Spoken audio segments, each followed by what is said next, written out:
Are you enjoying the feeling of your own desire? If you are, that's a good thing, because if you are enjoying the feeling of your desire, that means you are in the vibrational vicinity of it often. In other words, you don't hold a lot of beliefs that are working against it.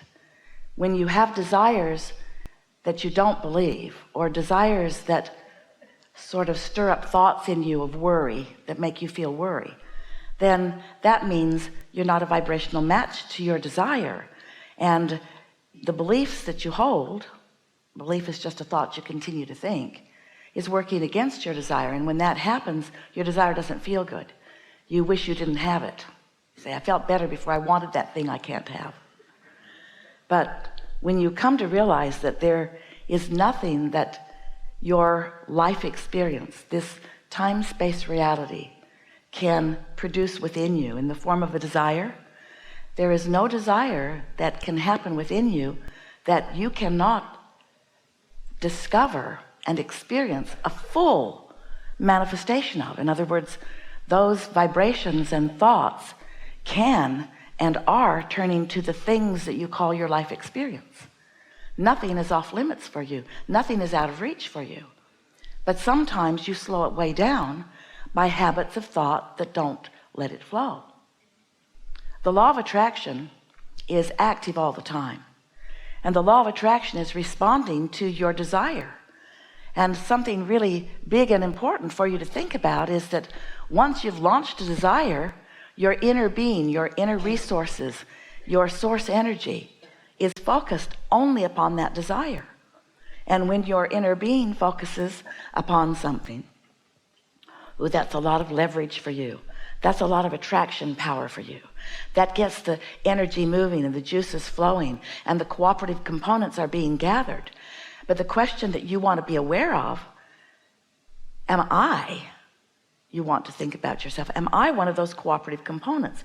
Am I allowing myself to be gathered up with all of the other cooperative components? Because sometimes you don't allow yourself to be gathered up. You are a sort of holdout because you've got beliefs. After all, it would be logical. You've got more invested, like your whole life. You care the most, like the most of everybody else put together. You care the most. So it's logical that you might think thoughts about it not coming, or about it not happening, or about you not being able to do it. It's logical that you might have practiced some thoughts and that you might still be thinking them. But when you think those thoughts, you feel the emotional guidance system within you giving you that vibrational sensory feedback. That's what emotions are. Feedback, vibrational feedback. So when you think about something you want and you think about why you want it and you anticipate experiencing it fully, and that wonderful feeling comes over you, that feeling of anticipation and eagerness, that means you're vibrationally the same as your desire, which means the pathway, the path of least resistance, or the path of most allowance, the pathway that your inner being has carved open for you, you haven't clogged up the end of the tunnel. A pathway. Think of your inner being as out there clearing the brush and paving the highways and opening the roadways and organizing the details and lining everything up for your joyful discovery. But sometimes, because you've practiced thoughts of defeat, or because it's a new idea that isn't quite familiar to you, you think opposing thoughts. We said to Esther the other day, you're undecided about something. And it surprised her because she thought she was really decided. And she questioned us, how can you say, what do you mean I'm undecided? I've decided. I wrote it down. I've decided. And we explained that when you're really decided, you don't think opposing thoughts. When you're decided, you don't contradict your thought by asking, well, then where is it? Or what's taking so long? Those are not decisive thoughts.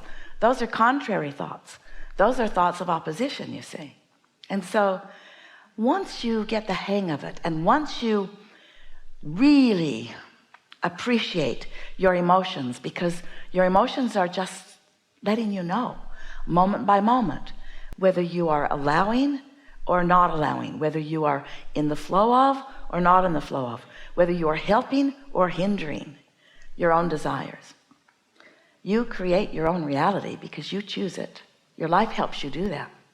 So as you choose your own reality, and your inner being hears what you mean and focuses only upon what you want, never on its opposite.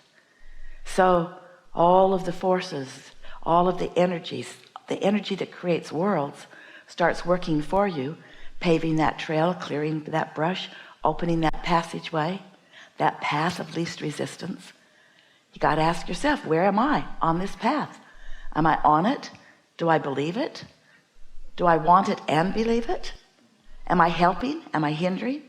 And if you want to know the answer in the moment, which is the only thing that matters is in this moment, because this moment's the only moment that you can open or close the passageway. In this moment, am I helping or hindering? Which means in this moment, how do I feel? Do I feel eager? It's open. Do I feel pensive? It's clogged up. Do I feel happy? It's open. Do I feel mean? It's closed. Do I feel glad? It's open. Do I feel mad at you? It's closed. Even if you aren't anything about this, just being mad causes me to close up my passageway. It's easy, isn't it? We've enjoyed this interaction immensely. We're eager to talk to you about anything you want to talk about.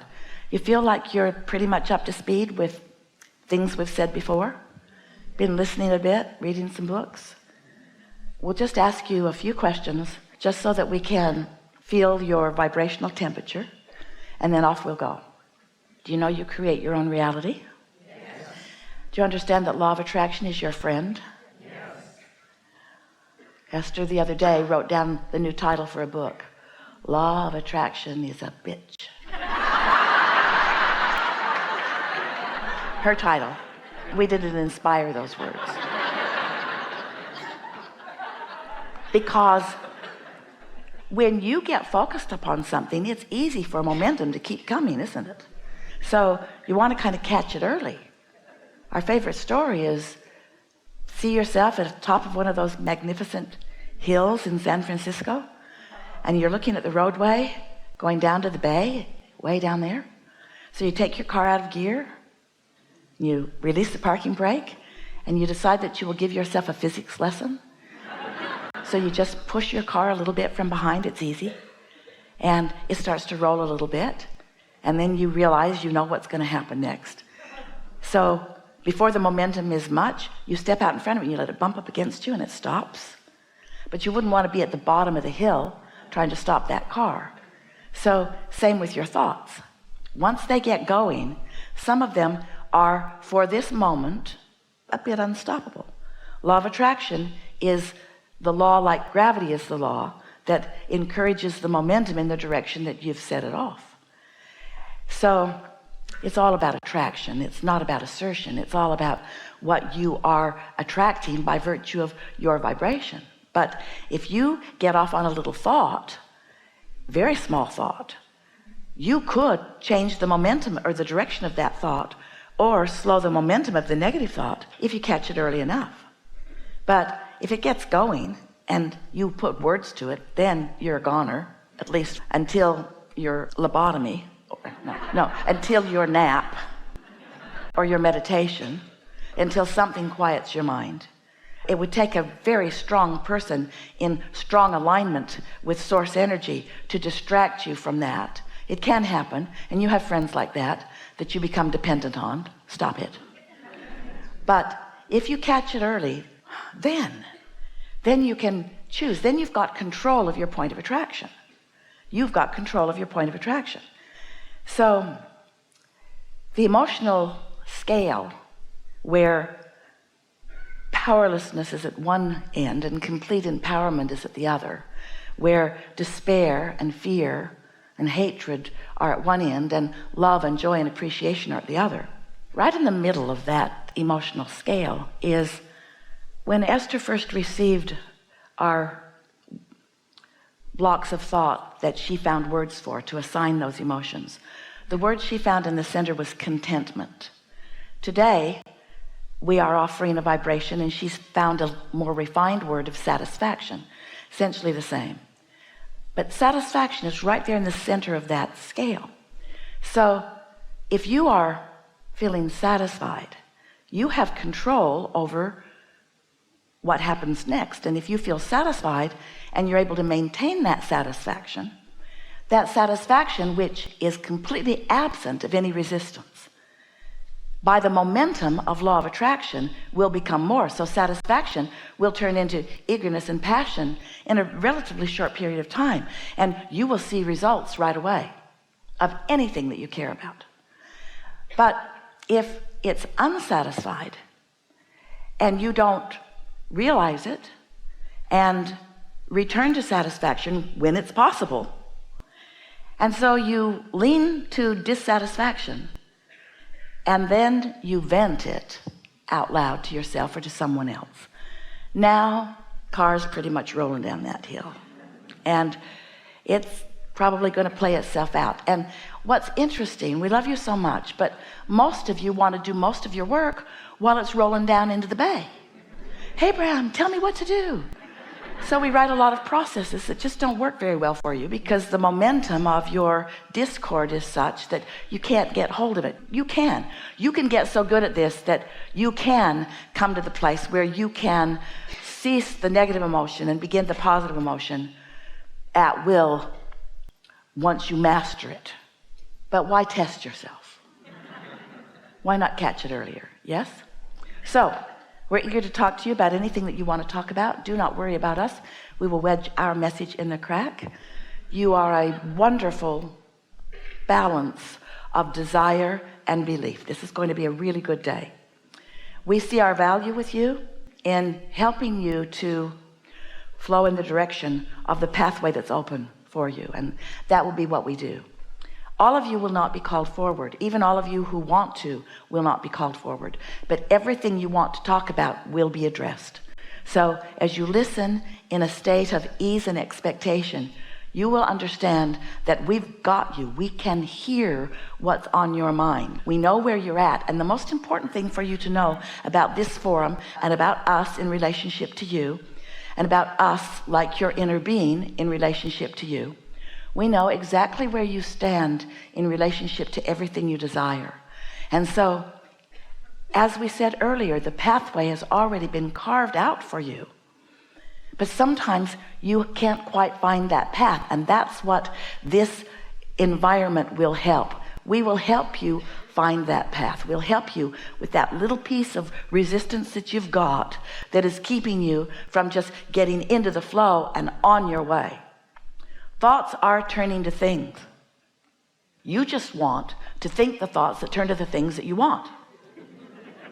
And you don't do that all the time. You hardly ever do that.